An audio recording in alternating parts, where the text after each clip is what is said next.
experience with this lovely young lady.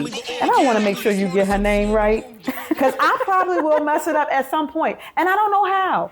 But Denise, yes, is such an awesome, pretty name. It's so special. And you'll find more special words that's going to come out of this young lady as we experience the experience, because we want to hear the experience. Yeah. Welcome, Denise, to the platform. Thank you. Thank you for having me. I think it's such a pleasure. Such a pleasure.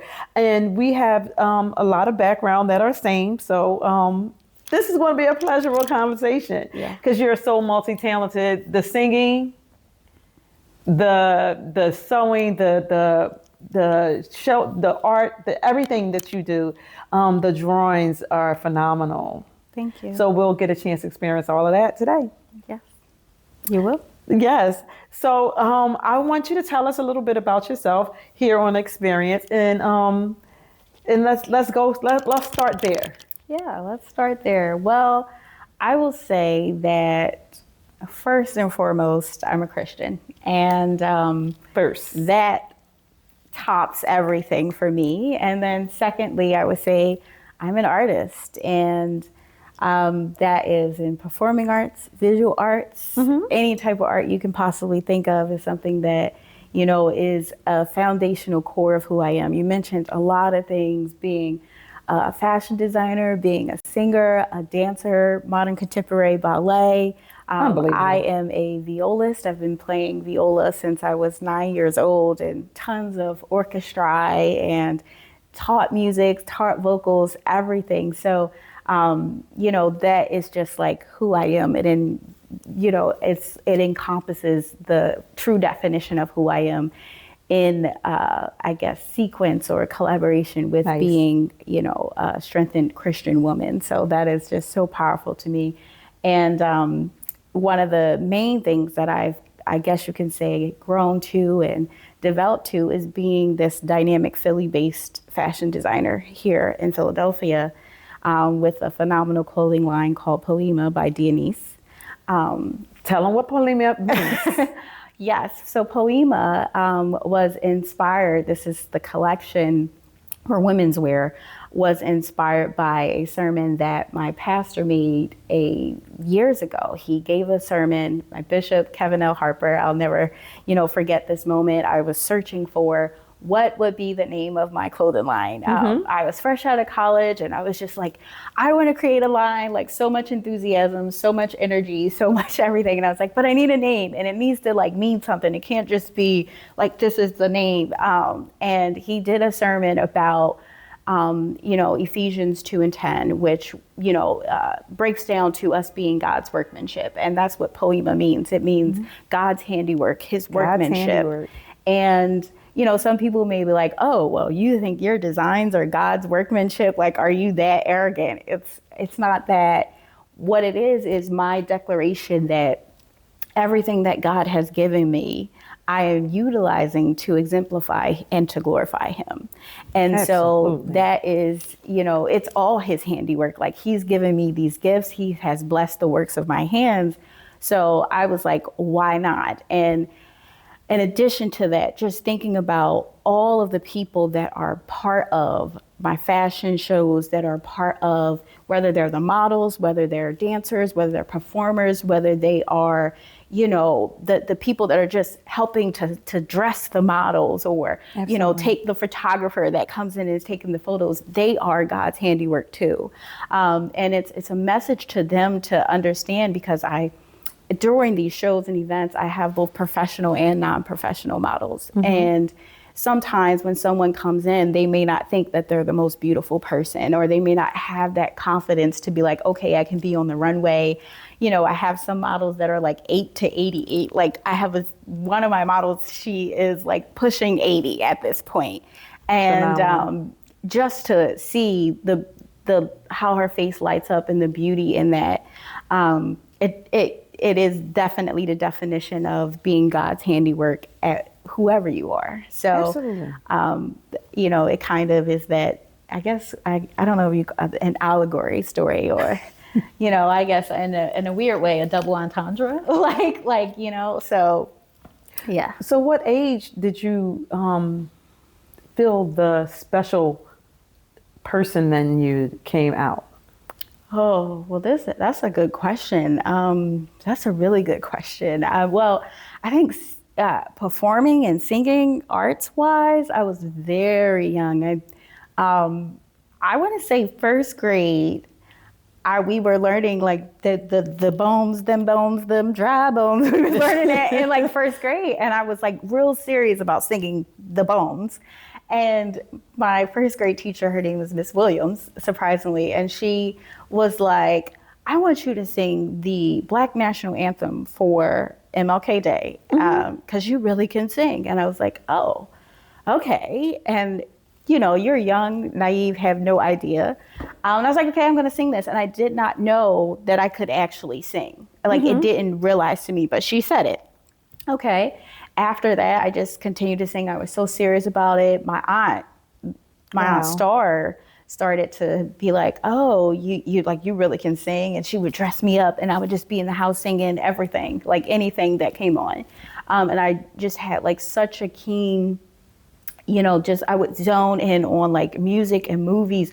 It didn't matter what. I could be watching Barney and people would be like, oh, Barney. And I was like, no, I was so zoned into like the music of it, like the sonic of it. Or if I was watching a show, I would just be like, Mom, you hear that? Do, do, do, do, do. Until this day, I can't even watch I can't even watch a movie without like pointing out, oh, the French horns, like, like they're playing minor sevenths or major, like I like automatically point out every instrument. And so my mother hates it till this day because she'd be like, just watch the movie. Like you're killing the joy, yes. You're killing the fun. So what age did you start playing an instrument? Oh, I started off playing violin, and that was in about third grade. Wow. I went to a regular school in Southwest Philadelphia, regular public school, Patterson Elementary, and which is very interesting.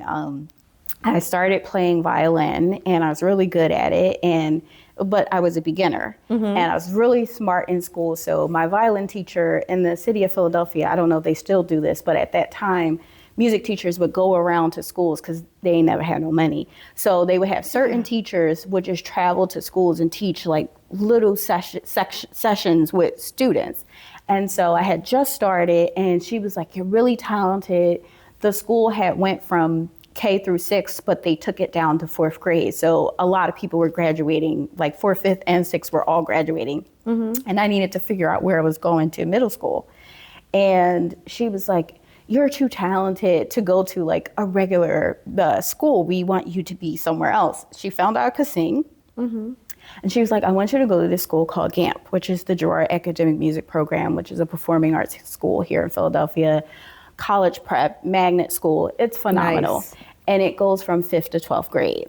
So she was like, you can't go in playing the violin because literally I had just started. All I could play was Twinkle, Twinkle, Little Star and hold notes, right? So she was like, but you can sing. So you audition singing and then you put on your application that you also play violin. So I went in, I sang, I got in, I was petrified. I was in that moment, I love GAMP. Because they just accepted, if you were talent, you were talent.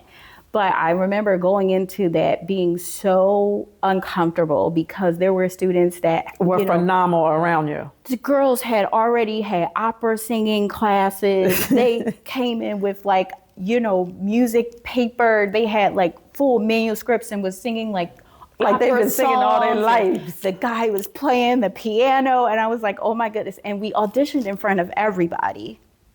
So I remember it was like 2 classes, like if you ever see the classrooms that the doors open. And so it was like one class and then another class. And we were all kids that were auditioning. And then they had some like volunteer students that were older because the school went from 5th to 12th grade.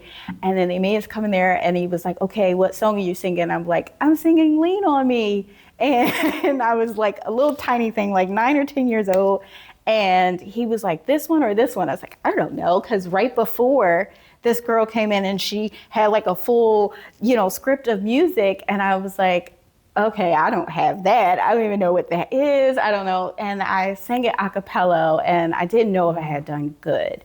And then he started playing by ear once he heard what I was singing. And I remember walking out, and the volunteer student, she had to be, I think she was in 8th grade at that time. She was like, "You did so good." Unbelievable. And I was like, I don't know. And so We're our worst critics. Yeah. So then after that, I went home. Later on, I found out that I had gotten into the school, and I ended up going there. And probably I would say one of the most stable and impactful experiences of my life was being at that school, just opening me up to the world. I started playing in the orchestra, the string quartet. I was in concert choir. Then we started going into music theory. We started doing musical theater, so I was in a ton of the plays. We would travel all over the world. I've played for orchestra, for Mayor Nutter. We sang for Ed Rendell's inauguration. I mean, they would take us everywhere to be a part of all these things, which just opened up the world to me, but it also taught me discipline, decorum, structure. And it was a do-it-all school. So it was okay, you just do this. Like, we got graded for being in color guard with the flags. Like you got a grade for that. So it was like, you better figure it out. And it was an academic plus school, so you figure it out all the time. And you're performing, and you still do well. So I attribute a ton of that to who you are today, who I am to them. So I thought that beyond graduation, I was going to go into college for music. And I had a huge turn of events that just changed my entire trajectory in life. Still in the arts, but it just changed. And I ended up not going to college for music. So wow. And that was fashion. That was fashion. Yeah. Unbelievable. Yes. So I got here. Yeah. Okay. So tell me a bit about what made that change. Yeah. So I would say like 2 weeks to before graduation, both of my grandmothers had strokes within like a couple of months of each other. And in them having strokes, I went from one who was a preschool teacher and the other who was a nurse and worked in hospitals my entire life, like just caring for people. Preschool teacher running around, she had like the young class, like 2, 3, like just running around. And them having strokes, I started to see this one, in physical therapy, she could no longer button up her shirt. She could no longer tie her shoes. She could no longer run around with children and, just those things. And out of nowhere, I remember just talking to my mom. I was like in the bedroom one day, and I was just like in the room just crying. And my mom comes in and she's like, "What's wrong?" And I'm like, "I don't want to go to college for music or, my dad's mind, I was going to be a doctor, a lawyer, or I was going for music." And coming from a music school, that was the expectation. You're talented, you can sing, all those things. And I was just bawling. My mom was like, "What's wrong?" And I was like, "I want to go to college for fashion." And she was like, "Well, what's the problem?" I was like, "I want to do it for people with disabilities," because I had saw both of my grandmothers endure through these tragic experiences and not be able to do the things that they had done so easily, which pushed me to wanting to do a line for people with disabilities. And I was like, awesome. I had never sewn anything in my life. And I was just like, I'm going to school for fashion. Everybody was like, "What?" Like, it was such a shock. Surprising. Except for my mom. My mom was like, "Well, whatever you put your hands to, it just turns to gold." So she was just like, whatever. But it was a shocker to the school. It was a shocker to my father. It was a shocker to I'm sure so many people. So it did take a lot of convincing because I was never. So what type of garments would you use to help enhance someone that couldn't do those things? Yeah, so there are certain things like it might be taking out a zipper and putting in Velcro. It might be someone who is, and this is a little bit of the story, is after graduating from college, I worked for Spark Services, which was an organization that worked with people with developmental, intellectual, and physical disabilities, because I was like, how do you create a line for people with disabilities if you've never worked with them? And so I started work with them, and I was the director of cultural arts there. And so I started to learn how to navigate different things. Like if someone's arm has limited mobility, how do you pattern out a sleeve where the mobility, where they can move in that? Like if they can't zip up a zipper, how do we do that? Do we add Velcro in that? Someone in a wheelchair, like, are we like putting up full buttons up the side of that? But not just making it look so medical looking, or not, because you don't want nice, them, right? You want them to still beautiful, and then some of these people, right, just still beautiful. So what that looks like, if it does have to be Velcro, like how do we embellish this with some beautiful bows and ribbons to make it look as beautiful and elegant at that moment? Or if like these people still have proms, they still have weddings, they still have things that they go to. So how do we make this something beautiful, and not look at it as something that's disabled but differently able? And I was referring to Amy Mullins, who was a model, and she's a double amputee, and that was one of her things that she would always say that was her superpower. And so I started to look at it as it's someone's superpower, right? And how do we elevate that superpower? How do we show that to others? So, what's so amazing is I did a kids Shark Tank Monday, and the actual kids that won, they put on a performance about how they wanted to beautify someone with disabilities. So they said they want to make everyone feel special and give them joy and make them feel special. And to have people like as young as them, because I think they were in the age of 13, 14 years old, and then to have you say this to me today is just so amazing. It's amazing to have folks out here today that's looking to give back in such an amazing way. Yeah, it is. I think that is one of my biggest models, is not just fashion for a cause, but fashion with a cause. With a cause, absolutely, Yeah. absolutely. So I wanted to ask you about the theater. So you've done a lot of things throughout the theater. Yeah, so I mean, I've been the actress on the stage, singing and acting, which is in amazing. Plays. And I've also been like the costume design for theater. CJ Production Theater Arts Company is, was one of the places that I would say, basically developed me as a costume designer, just letting me have the freedom to design and do things. My late aunt Cheryl was the founder and creative director of CJ. And one of the main things was when I was in college, she was like, okay, you can do like little pieces here and there. Little pieces here and there. Let's see what you got. So I would do little pieces here and there. And then as soon as I graduated, she's like, okay, we're going to make you the designer.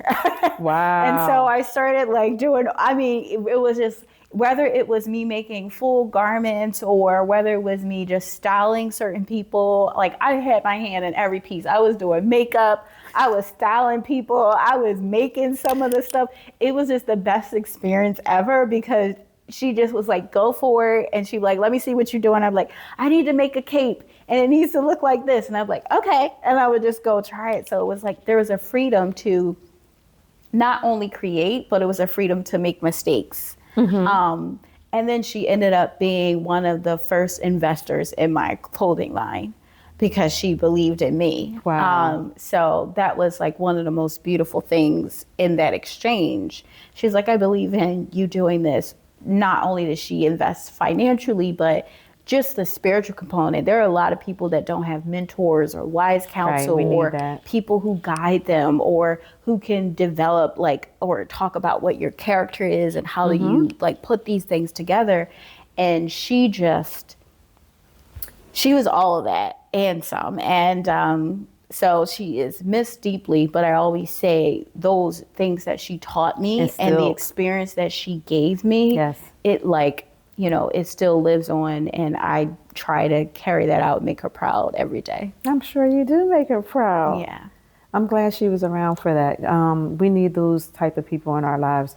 We need the guidance that we can carry on and teach to somebody else. Yes. There's not enough people that want to take on that role of mentorship. We have people staying in positions so long that the next generation can't be uplifted. Absolutely. Or there's a ton of gatekeeping of information, or each one teach one. Right. Or you get to a level where people are like, oh, I can't do that. I'm better than that now. I pray that God continues to keep me humble and grounded, that I continue to show up for my community, that I continue to raise up the next generation, someone that can go, that where I have had so much favor and so many people pour into me, how can I not pour into that next generation? It's just outrageous to me. So I'm if I can be that person and be that example, yeah, I'll continue to do that forever.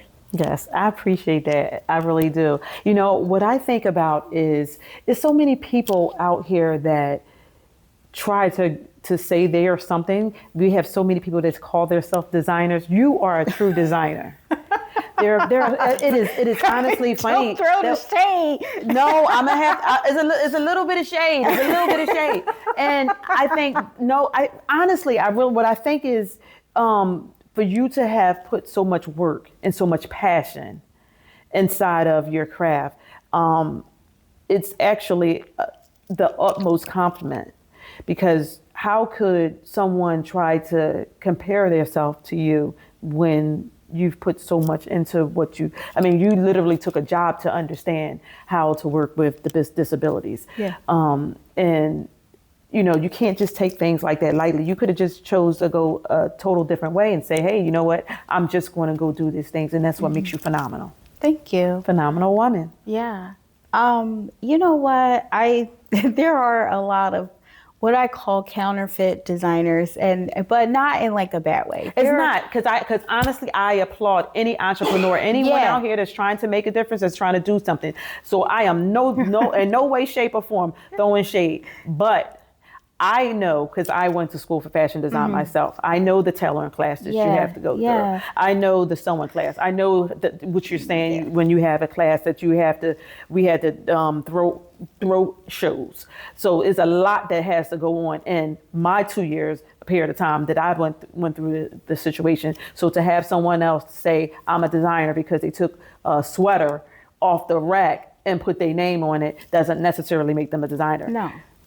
No shade. That does not make you a fashion designer. There might be graphic design, but that's not necessarily fashion design. And I think that there's a lot of different components in that. I think one of the biggest things is, to your point, is some people don't understand the work that goes into doing a collection. Oh, I totally didn't. I didn't want to know how to sew. Yeah. I said I want to be one of those people. But when I signed for it, I went back the next day wait a minute, what that mean? Yeah. And it's even a differentiation within designers. There are certain people that will do shows in Philadelphia. I get this all the time. It's so difficult doing my shows because the level of commitment that the models have to have in order to be in a Poema show is not the same as any other show. Most shows, you are this size, you come in, you show up, and you walk the runway, one straight runway, that's it. That's fine for every other show. But my show, I find my models and I make specific tailored garments to those bodies that I get. I don't make a size 8 and be like, hopefully you can fit that. There are certain sequences for scenes that I do in my shows that require a level of, commitment to coming to a rehearsal, because you're not going to know whether you need to go left, right, forward, Absolutely. backwards. You don't know how this garment falls on you. It may weigh 10,000 pounds and you need to learn how to walk in that. You've never walked in that. And so some of these designers have different expectations of their models. Absolutely. But my expectations are completely different. Wow. And that can become a difficult thing, because you are creating your own genre. Like, not only are you in Philadelphia, it's not a big fashion scene in Philadelphia. So not only am I, developing or making it more pronounced. There's Philly Fashion Week that does phenomenal work. There was the 17 Days of Fashion that no longer exists, does phenomenal work. There are other fashion designers in Philadelphia, but this is not what we would consider like a fashion mecca. Like New York. So now you're trying to, one, elevate the fashion in the city, but you're also, myself, I'm creating my own lane and genre with the level of expectation that I have. And also having both professional and non-professional models. I'm teaching non-professional models how to reach that level of expectation and then push them and propel them to being professional models and getting those gigs and getting those jobs and doing all of those things. So that can be difficult, especially where I'm not trying to be like, the next Versace or have this giant name. Like, nope. I have other goals that I'm reaching to that, will get to that point. But you'll definitely have to tell us about those other goals. Hold on now. Those are secrets. But other goals. So I never in my mind did I ever be like, oh, I want to be the next, Dolce and Gabbana, or that was never the goal. But so when people are like, who is this designer? I'm like, there are so many designers that y'all don't even know that like get bank, that like make money, that have impact. Y'all know like these top people, but y'all have no clue who these people are. And it's like, there's a weird mindset that if you don't know their name, they're not making impact. But sometimes the people having the most impact are the ones whose names you don't even know. And so that is how I live my life. I like to have the impact to inspire, to empower, to influence, to uplift, to all of those things, and like be known for that. And I always say, because only what you do for God will last. I don't care what the world knows about me. I only care what God knows about me. And so, Yes. if it gets there, it gets there. I mean, there's tons of people who do know my name. And, even in these high-end houses, most of the people whose name is on the brand, they're not doing the designing. Right. I've worked for many of them. They're not doing the designing. There are sketchers, there are illustrators, there are seamstress, there are head designers, assistant designer. There's like teams of 50,000 people making, sewing, and designing all the pieces. You're and they come in and go, so true. I don't like that length. Change that button, this. And that's it. And that's it. There are some that are very hands-on, that, are like, I gotta like design a textile, like actually drape the pieces. Like, there are some who do that. I ain't going like say that there are none, but there's a ton who don't. Right. And there's also some who do both. But I will say that, it's not always about, knowing the name. Sometimes it's knowing the impact and it's teaching people that. So, yeah. So do you have any like models that are modeling that have disabilities? Well, so that was a previous show. So I did a show for a few organizations. One of them was the Recovery Center in Philadelphia. Each fashion show that I do each year, I choose an organization that I want to donate the proceeds to. So I'm a different kind of designer. I don't sell to individuals. I don't make stuff for individuals. I'm more so like I sell to stores, like boutiques. That's the type of stuff that I do. So I don't have to do fashion shows to, get it out there or to raise funds. All I got to do is send a catalog to the stores and be like, hey, what you want to buy? And then manufacturing do a fashion show. literally as a fundraiser every year. So I just pick an organization that I would like to give the funds to. I have the fashion show, and that is utilized to give to that organization. So previously, I worked with the Recovery Center in Philadelphia prior years, and they had individuals who recovered from drug, alcohol abuse, people that were prior burn victims, individuals. We had a double amputee in the show. Wow. I mean, it was just everything you can think of, like a breast cancer survivor, and it was so powerful. They all did different pieces in the show to talk about their experiences that they had overcome, whether it was breast cancer or physical abuse, alcoholism. It was just the burn victims. It was really powerful. So I always incorporate that into each show. This year's show is with an organization that provides support for children and families who are in foster care or adopted. So we are looking to, at our next casting, to kind of cast some of those individuals as well to be a part of the show. So we'll see how that maps out. Okay, so tell our audience about the upcoming show. When will it be? Well, the upcoming show is May 2nd, 2026. It is currently slated for the Delaware Contemporary, which is an art museum in Delaware. Okay. This show is based on the theme of the revision process in writing your story and character. So how we develop character and we change our lives through this entire revision process, whether it is developing character as in character traits, integrity, positivity, whatever, or whether it's developing the character of the person. So it's a two-piece component, like talking about that transition from who we are and revising that to being even better as we go throughout life and, carrying out this story. So I'm really excited about it. And so you'll see at some point, we'll talk about it later in the show, each scene is based on a different dimension of the revision process in writing a story. Nice. So it's going to be pretty cool. So I have a number. Looking forward to that. I have to be at your show. Yeah, you're more than welcome to come. I would love to have you. It's going to be phenomenal. I'm excited about this one. I think this will be 10 years, so this will be a big one. I'm really excited about it.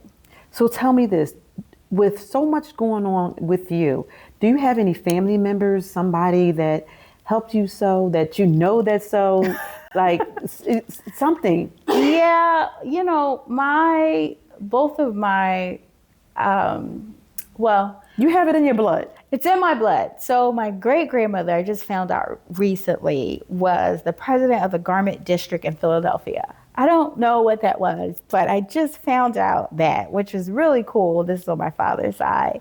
And then my Nana, who is my grandmother, she always crocheted and knitted, and so did my mom. And so my mom taught me how to crochet. She taught me how to do a double crochet one time when I probably was like 7 years old. One time, I was like 10 minutes, she was like, this is how you do this. She's left-handed, I'm right-handed, so it was like, what a disaster. So now I still do it, but I do it all backwards. But she taught me one time, and I just kept building on that, which is actually funny because one of the scenes in this show is all crochet and knitting. So it just like a tribute to my mom. So it's actually kind of like hilarious because she's always done that. She used to say she would crochet a whole look a day. Like that was just like her thing. So she does that. I kind of keep that and I keep it going. So it's really nice. My grandmother did it. So she taught me how to knit. My mom doesn't know how to knit, but my grandma did. She taught me how to knit. So I kind of do both of them now. Is it possible that we can take a look at some of these designs? Because I'm really excited to see some. And are these the designs that's going to be in the upcoming show? Yes. So I brought a few of my sketches today. Okay. I don't usually. So one of the beautiful things about being a part of my show is if you're a model, like I said, I make the things to your actual specifications. So every model after every show gets to keep the garments that I make for them. Yeah, that doesn't happen. So I let them have them after the show because I only need my patterns to get manufactured. So what I did today was I brought in a few of my sketches that will be in the upcoming show. So we have our first, this, as I mentioned, is based on the revision process and writing. And the first scene or the first thing that you do in writing is you develop the structure of something. And so the first scene is based on structure, and it was inspired by 1 Kings 6 and 5, where Solomon is building the temple of the Lord. So we go from, David was said that he would not build this temple. And so I started to think about what structure is. It's our foundation, is where we, what we stand on is how that is built. And so I always have to put everything through a filter of the Word of God, because that's what essentially is my starting point for inspiration. Like, some people can look at something and make something, and it's like everything. I was like, oh, I can look at that, but I need like a biblical filter to put it through. Like, how does this relate to God? Because again, this is His handiwork. So I started to, just look up the different structural buildings and things in the Bible. And I went to 1 Kings 6, and this is when Solomon is building the temple of the Lord. And so I was like, oh, this is so cool. There's so much specifications, like how we building architecture, how we building foundations, like the colors, all of this. So that inspired my looks. And then I started to look at modern day buildings. So I have one building. The first look is inspired by a building that is all different, almost like triangular pieces, where the entire building is in triangles. So I was like, how do I do this in a 3-dimensional structure on a garment? So that is the first look. The second one was inspired by a home that was just based in different sears. So I started drawing and sketching circles, and the lines in it was indicative of the actual beams and structure that you see inside of like buildings with like beams on the top. So I wanted to replicate what beams would look like. So I was like, how do I do that? So I started to think about how I would do that with pleating and things of that nature. And then another one just had all these like really cool like angles and just arches and things. So I put that in the third sketch, which was really cool to bring all those pieces together. But I had to take it back to the biblical references, which this entire scene is going to be gold and browns and things of that nature. Because in 1 Kings 6, you'll see that the specifications of the temple of the Lord had like, it was gold covered. It was made in cedar. So I started to pull out all of the colors and components that you would, if we were making this today, what would that look like? And so that's where all of those colors and things will come in that first scene and structure. So, that's where this comes from. And then it got really big for me, because I think when we think of structure, we think of the foundation of what we stand on, which is definitely that. Mm-hmm. I stand on a firm foundation. This is God. This is what my center is. It's so hard doing that, being a Christian designer. Like, I was told so many times that I wouldn't be successful because I stand so firm on that aspect of who I am, and that people wouldn't be drawn to it. I'm like, my shows, everybody, I have Muslim models, I have every creed you can possibly think of. It's about, me being that example of Christ, like bringing these people in, and however the Holy Spirit ministers to them is how that is my part is done. And I can say at every single show I've ever had, I've had a minimum of 3 people get saved. So that means something to me. So if nothing else happens in my life from this, I could care less. And I've had so much success in it, even from people who are not Christians, people who aren't saved, people who, I've had so much success, but because I've stayed grounded and firm on that foundation, but it was also what I put into it. So when I thought about structure, when the temple of the Lord was being built, and one day I'm gonna preach this thing. This is gonna go in my book of sermons that never been preached. When the temple, when the temple was being built, there was space for a storage that was built, and so I started to think about not just the foundation of what we stand on, but what are we storing inside of us, and so that pulled back into the character aspect of who we are.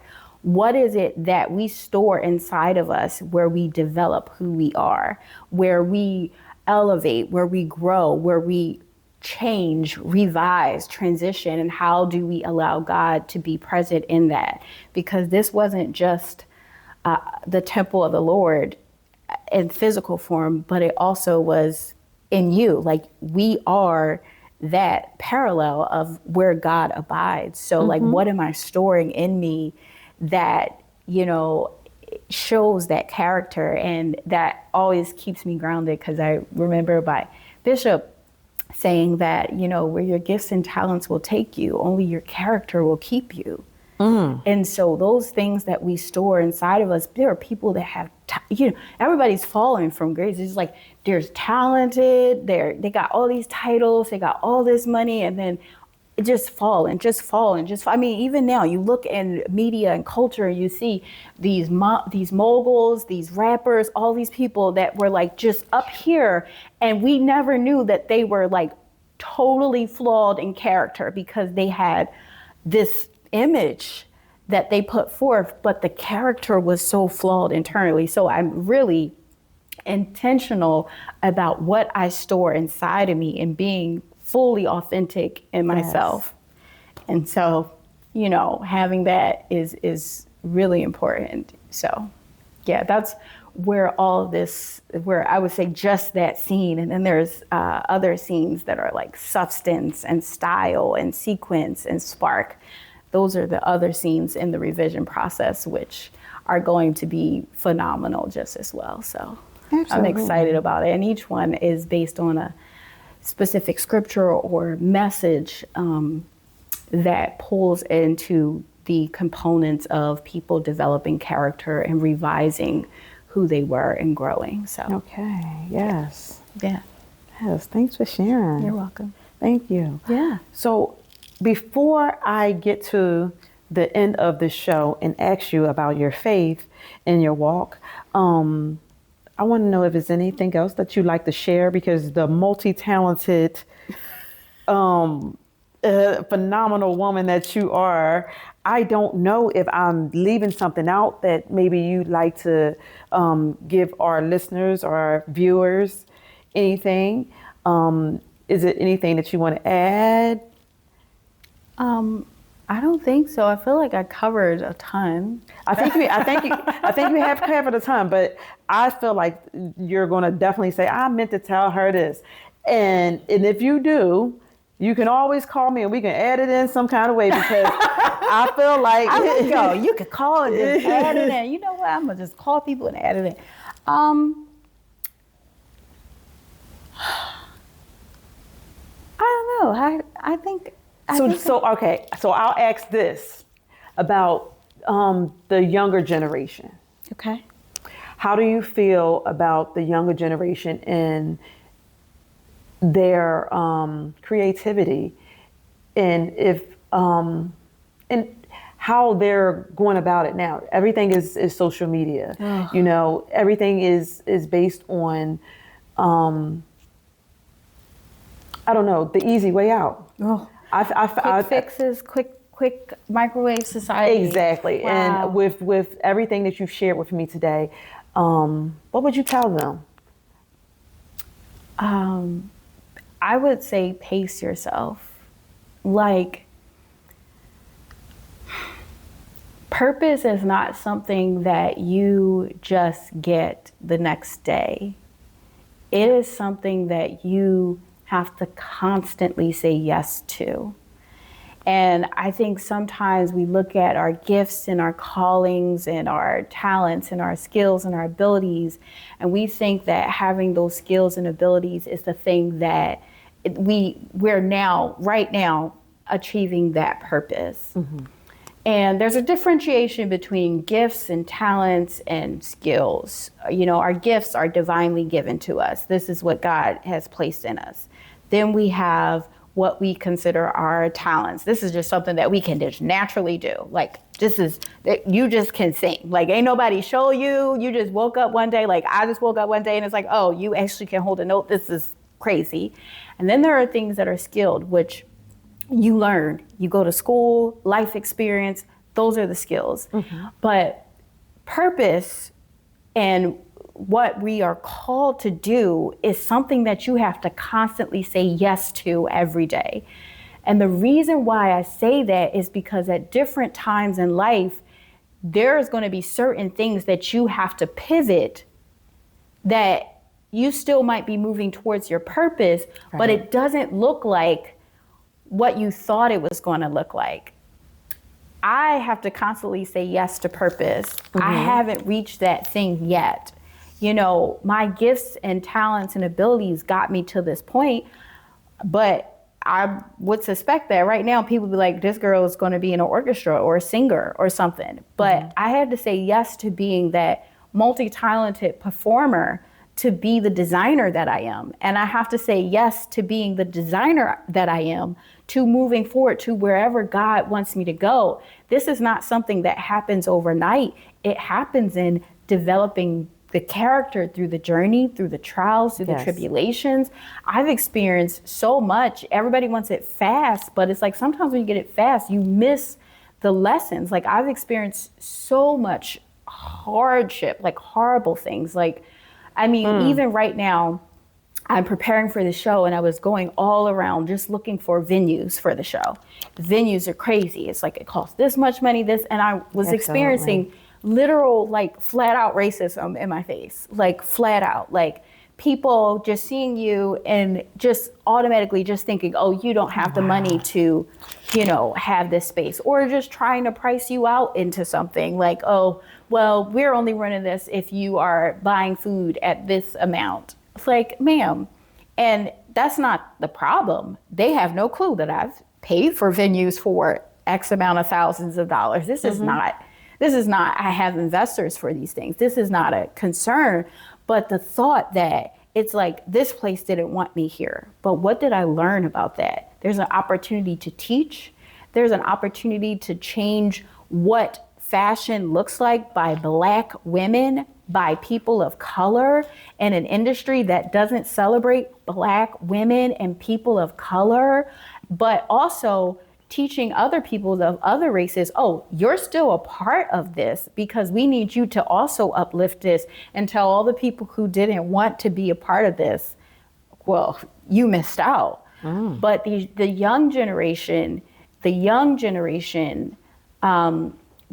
get to learn that. And it's all, what I've seen a lot is everything is so self, it's so me, it's the likes that makes me feel good. It is the, I'm doing this, I'm talented, like, look at me, social media, the TikToks, the Facebooks, the Twitters, the Instagrams, everything is just like all me, me, me. Yes. And I just keep saying to myself, it's like, I would get exhausted by everything being me, because I know the many people that have blessed me and poured into me to get me to this point.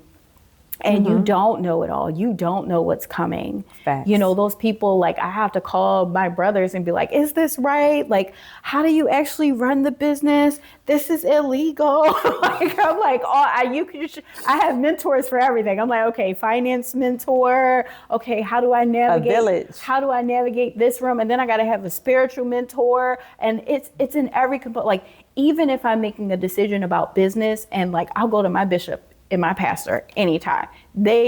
I'll go to them and be like, I need to make a business decision. And the problem is, a lot of people don't know when counsel is needed. See, they'll make a decision and then say, oh, I need your advice. No, what you need at that moment is intercession because you've already made the decision. The problem is we have generations of young people that are making these decisions, making mistakes because they're all self-motivated. That they're not seeking counsel to be spiritually motivated. Right. And the counsel comes before you make the decision. So even though my pastors and my bishops, my friends, the elders, I talked to Brandon, who is phenomenal. I will call him in a minute. Elder Kyle Harper, I will call him in a minute and ask all of these people. I have, people who are in arts and culture that are like executives, CEOs, like anybody, I will call and ask them before I make a decision, because that is a part of having wise counsel. And I don't care how old I'm getting. I'll be at 50 and be like, listen, I have to make this decision and I need to know. You can't look at 50 and say old though. No, I'm saying, I'm just saying. me, that's going to be a little bit older than I am now. But I am up there, y'all.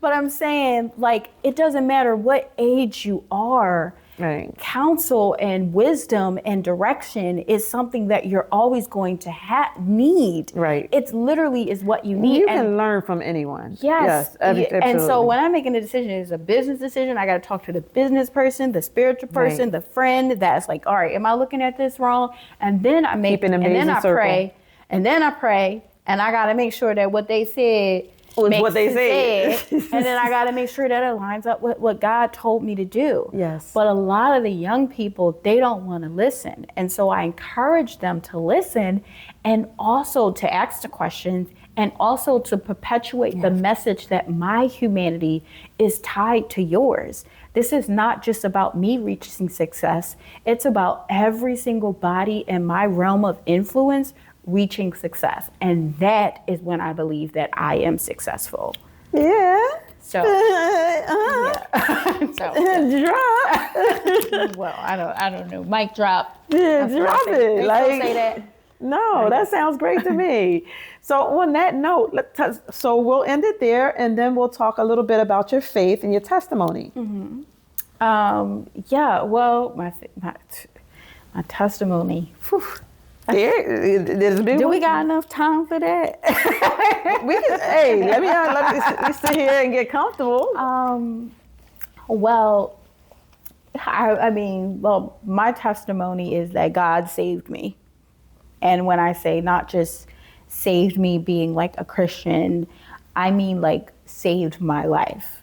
When I was very young, my mother struggled with a drug addiction.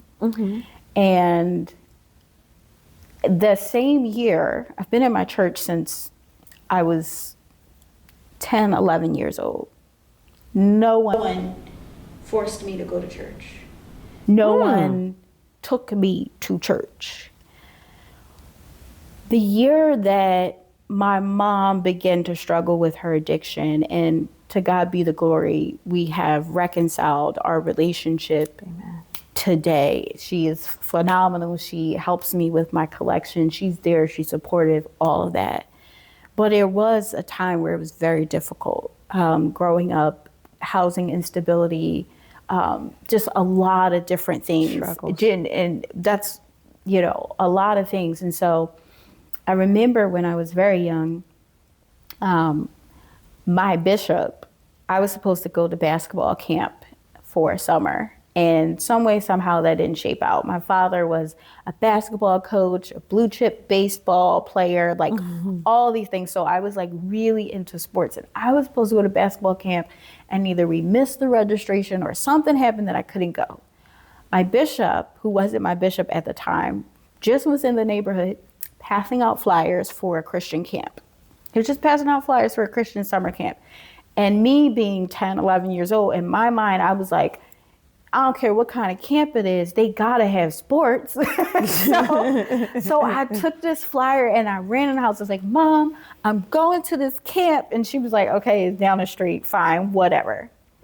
So I started going to the camp, had my little attitude. My pastors will tell you this day, I had a little attitude. Y'all don't tell me what to do, Mr. Bishop. I didn't know, I had new reverence at that time. I ain't never hear what a bishop was in my life. So I used to call him Mr. Bishop because I thought his name was Bishop. And I was just, Mr. Bishop. They always had me sitting on this bench because I was always in trouble with my little smart mouth. And so, but after the camp was over, I ended Wow. up falling in love with the people so much that I just started going to the church on Sundays. And I've been at my church since I was 11 years old. I just never Unbelievable. went anywhere. And then, my mother wasn't in church. She You formed your own family. Yeah, she's a Christian. My whole family believes in God. They believe in Jesus, but they didn't go to church. And my being at the church, when you don't have like parents there, my bishop and my pastor ended up being, the ones that were responsible for me. I stayed under my pastor. I learned how to serve. I ended up being her armor bearer. I was dancing, I was singing. They put me on praise and worship team. I was on the dance team. I was the usher. I mean, you was everything, and you learn how to serve. That also taught me discipline, and that even through all of the housing instability and all those things, that was stable for me. Like I moved so many different places, and they even navigated, me moving so many different places because you're living with a different family. Now the church got to reintroduce themselves to this family. They got to Wow. feel comfortable with your church. And, they just held on to me, and like, they literally just wrapped, just everything. And I always say that God saved my life because that same year was the year that my mother had gotten into, fell into a real harsh addiction. Was the same year I started going to that summer camp that led to church. And so, it was, I remember like throughout the years, I remember being 15 years old, and my bishop was like, okay, like he called me into his office, and I had been going through a lot of things, just like worried about my mom. She had been in and out of rehab and things of that nature. And my bishop was like, you know what to do in these situations. You know how to pray. You know how to lay hands. You know the Bible. You know scripture. And I was like, well, you're right. So and then I learned spiritual warfare. These were things that I learned, and also how to serve, which that is why I can get to whatever level of success I've gotten so many awards. It's ridiculous. And at the same time, like, none of that matters. There's a level of humility that remains because of serving. And I think some people miss that. And so I have so much gratitude for that. But I also am like, God literally stepped in and saved my life. Like when we talk about a hedge of protection, like all of these things were happening surrounding me. It was so much happening. And while I experienced a lot emotionally, I did, have some displacements. I didn't have any physical things that was directly, I always felt like, and when I think about that, I'm like, man, when you talk about intervening and divine intervention at the expected time, it was like, I didn't even know, but now I can see God showed up, and it was truly favor. And at that same time, this was me going to GAMP, the Girard Academic Music Program, where I just propelled Unbelievable. musically at the same time. So I just look at that as favor, grace, mercy, his intervention. I'm sorry, I'm getting emotional because, when you get older, you can identify moments, but when you think about just God being present as a young child and not realizing that he has been there the entire time. Oh, listen, I'm getting emotional too, and I'm going to stay on camera and start crying. This girl. Oh, goodness. Okay, wait. Let's get it together. Let's work on ourselves. I'm sorry. No, I'm with you. I'm so sorry. Totally. No, don't be, because such an amazing story. Yeah, and it's just like you realize that he's really been there the entire time. In the times where I thought that I was alone, where it was difficult, where it was hard, and you're carrying that weight of responsibility just as a young child. And when I say he saved me, it's not just, not saying just, because Christ dying on the cross is is so substantial, but I also mean he literally saved me in my natural form, in that presence and care and direction. So yeah, because I could be the complete opposite of who I am today if he didn't have people in place, people who people who at that time and moment said yes to their purpose.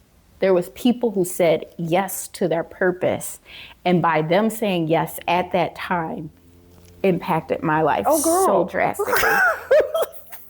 Yeah, so yeah. Thank you. Thank you. Thank you for having me. You got me crying. I wasn't expecting it. Crying there, the fool out here. Yeah. Oh God, thanks for coming to the experience. And Thanks for sharing having me. that experience, because when you said, "Oh, wait a minute, now, my testimony didn't have time," I didn't know, but I'm so glad you shared in such a way, because no matter what, it's all about touching someone's heart that's out here, that's listening, that's here with us, and you know, that's what it means, and that's why we have the experience, because we want to share those type of things, because someone else is listening. Mm-hmm. Yeah, definitely, and I hope that message touches someone, and and also, and it's about somebody trying to help someone else that needs it at that particular time. So, and to know that God's always with you. Mm-hmm. Yeah, because sometimes we forget. Yes. Times get hard. We looking for him, and he won't show up, and we thinking he ain't there, but he's there. Always there. He's always there. So thanks for sharing that. Thank you. Shani, I'm going to end it here so we can cry a little bit more, and I'm a hugger. Deliciously Lemony. Follow me at all platforms. Deliciously Lemony on Facebook, Instagram. I'm trying this new thing. I'm trying not Twitter. What is the other one called? TikTok. I'm working on it. Baby steps. That's what we need the young people for. baby steps. But yeah, I'm gonna get there. But follow me. And thanks for liking, subscribing to Azland Media, The Experience, and follow this lovely, awesome young lady. Yes. She's not 50 yet. Almost. I'm gonna get there. She is. To God be the glory. Yes, I was going to say that, but absolutely. And May 2nd, 2026. 2026. That is going to be hard to say. 2026 is coming. So follow her. Yes. What did I follow you at? Dylaya. ANISA DYLAYA. So you can find me on everything, on all that platform. We're in the middle of a rebranding for Poema, so that will also come soon. So yeah, I can't wait. Yes. This is D. D. Yes. Call me D, Dianese, Anissa, Dylaya, all of them. I answer to them. I have many needs. Dylaya. Minty talent. So you have to be special when you call it Dylaya. So, you know, D, Dylaya, Denise, Yes. all of that. Denise, follow her. Yeah. Follow me. Follow Azland Media and Experience. And we'll see you next time.